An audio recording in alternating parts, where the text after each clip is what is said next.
Ay! What the fucking morning mga kasyon! It's 5:57 in the morning. Maaga pa tayo kasi tayo ay magtataklad sa Igkabugaw, Igbaras. Woo! Dingle. Maaw to na okay.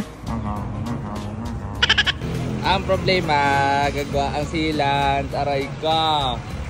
Ito next on the move. Boy, popo. 6:31 kami ay nagra-ride out. Dito kasama si Lex. Dito to Joshua, ang problema ito sa silan.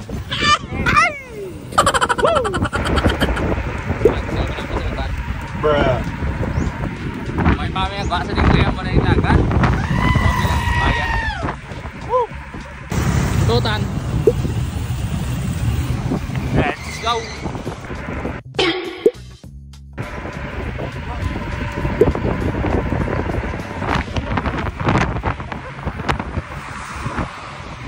Aray na kami sa New Lucena. Wow. Hello. Let's go. Woo! Joshua stress na sa kanyang bike. Nag-overthink na. Aray ko. Jowa. Santa Barbara. Let's go. Hey, may bagong recruit. Kahilwayan Food Festival. Let's go lang.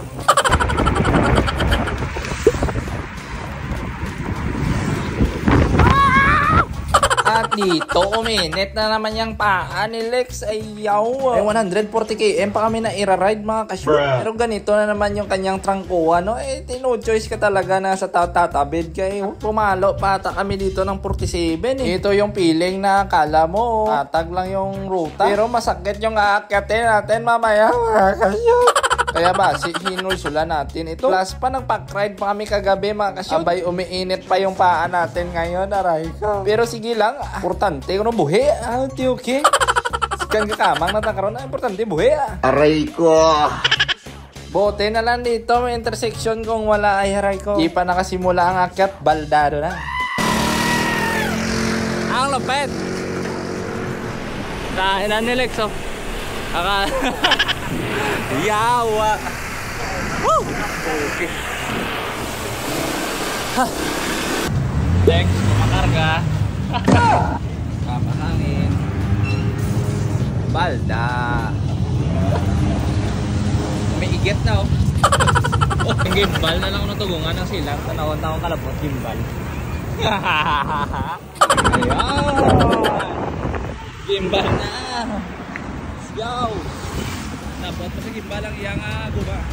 Rita po. Let's go. Meron na pala ganito yan. Ka-entrance sa gimbal. Angas mo nun. Yaw! Nakaabot pa. Zap.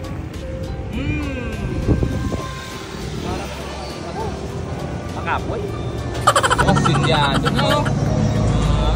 Happy yung bata. Hindi na stress. Lex, umakatake. Sana all. Hindi na sugat sa uyab. Sana all. Kaon. Go. Lex, umakatake. Shoutout pala kay Sir Orly. Follower natin at nakilala niya tayo. Pa-picture. Na-ride out na kami. Tapos nakaon. Ako na naman ang nadali. Oh my gosh.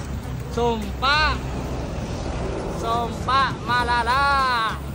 Pinasa sa atin ito Joshua ang sumpa. Tapos tugungan yung kanyang gulong ng sila. Ayun na naman nadali mga kashoot. Almost 1 year na din kasi itong silant sa gulong natin mga kashoot. Di pa rin niya napapalitan mga kashoot. Siguro nagtatampo din kasi puro road bike yung gamit natin. Kung makita nyo sobrang malala. Kaya kailangan lang ng tugungan. Ate, alas 10 pa lang amo na lende sa gimbalo. Pasa-pasa lang sa sumpa. Oh. Woo! At least why ko na stress yan.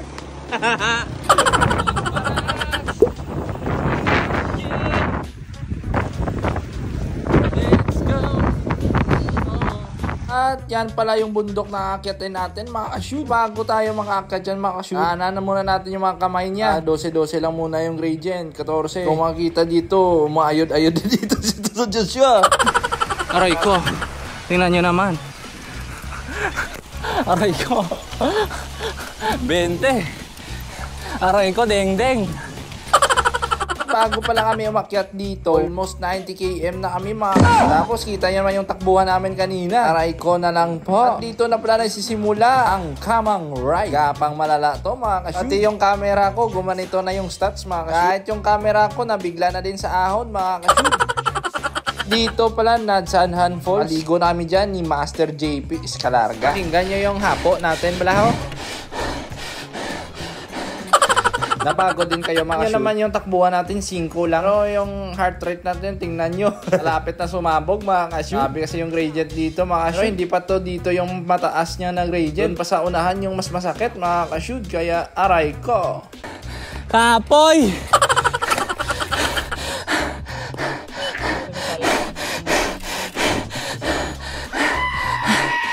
Mas babaw no? Ito nga anak.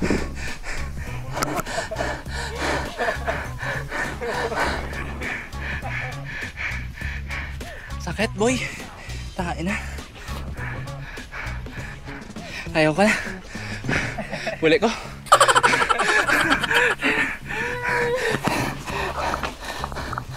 Rin ang bato mga kasyod. Rin na siglo. Tapos kakadlaw-kadlaw na yung animal. Woo! Sakit. Takinis. Oh, boss ang giring oh. Aray ko. 36.51. 21 oh. Pansin nyo yung bato na yan mga kashoot. Kita nyo naman siguro yung video natin doon kanina sa baba. Sobrang lapit na natin dyan sa bato. Pero kalahati pa lang yung bato na dyan pag nandyan ka na mga kashoot. Kaya aray ko talaga. Tingnan nyo dito yung siko mga kashoot. Ganda pala ng camera ko na mga kashoot no? Parang kuhang-kuha niya kung ano yung angle. Parang kahit sa video mafe-feel mo yung gradient.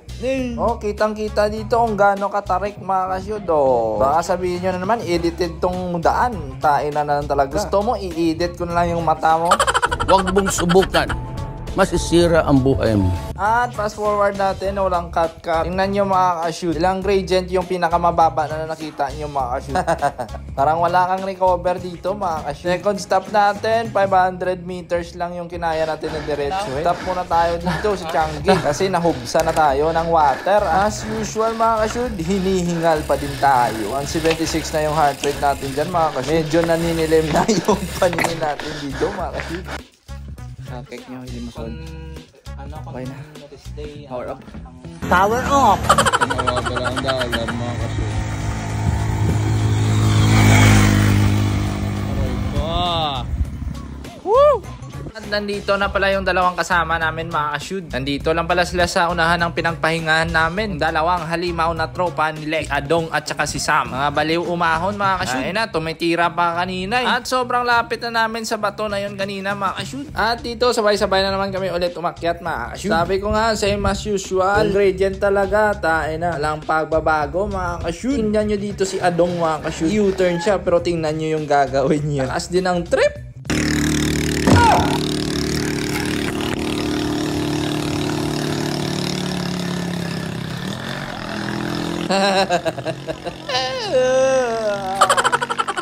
Ay gana pa siyang tumira mga kashoot. Hinayupak na bata yun. Ibang breed ata yun. Hybrid ata yun si Toto Adong. Tayo ginuguyod na natin yung kaluluwa natin na siya tumitira-tira pa. Lakas mga kashoot. Ayun, after 300 meters, pahinga na naman tayo mga kashoot. Boss, rat-rat na naman ulit. Tamang pacing lang talaga yung magagawa natin mga kashoot. Tapos after 100 meters, pahinga na naman tayo dito.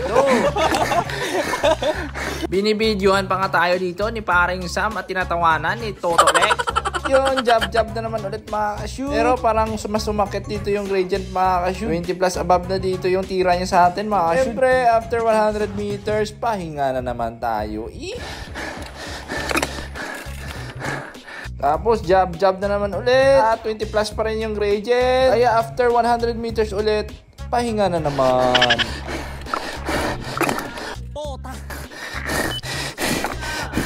Ay na tong Lex, oh. Habang hinihingal tayo, tingnan mo yung ginagawa. Parang bumibenta ng balot sa ahon, ah.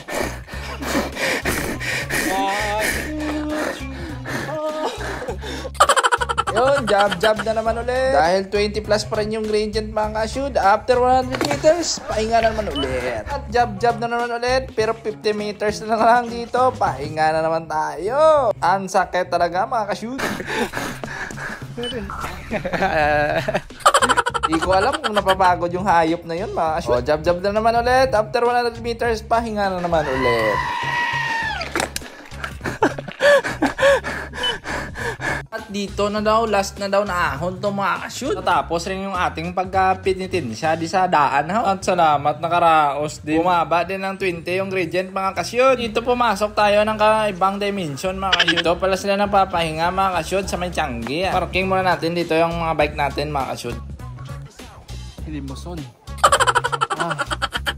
Shit. Ay nagin. Power up. Negative 5% batereta mga ka-shoot. Mga buang oh. Araw na pagdo. Ay bilat di bike. Recover. Okay na, mga power on ng mga grupo to. Bilat. Dalawang view to sa likod. Aray ko. At after pila ka minutes mga ka-shoot, bumaba na kami dayon agad At dito daw kami sa Siko mismo mga picture mga ka-shoot. At pagtapos mga picture, let's go downhill na. So, tingnan nyo muna yung view mga ka-shoot. Aray ko, napaka-angin. Solid mga ka-shoot. Aray ko pa. Yan lang naman talaga yung makukuha mo pag umaakyat ka sa ganitong bundok mga ka-shoot. Kung mahilig ka sa mga view, para sa'yo to. Ito pa napaka-angas. Sa gilid na to ng bato kanina mga ka-shoot. Ow!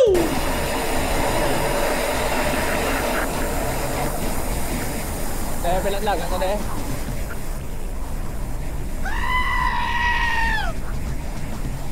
At yun, kahit sa downhill mga ka-shoot, tamang antayan lang. Kasi may emergency magapan ka agad. Tulad nito.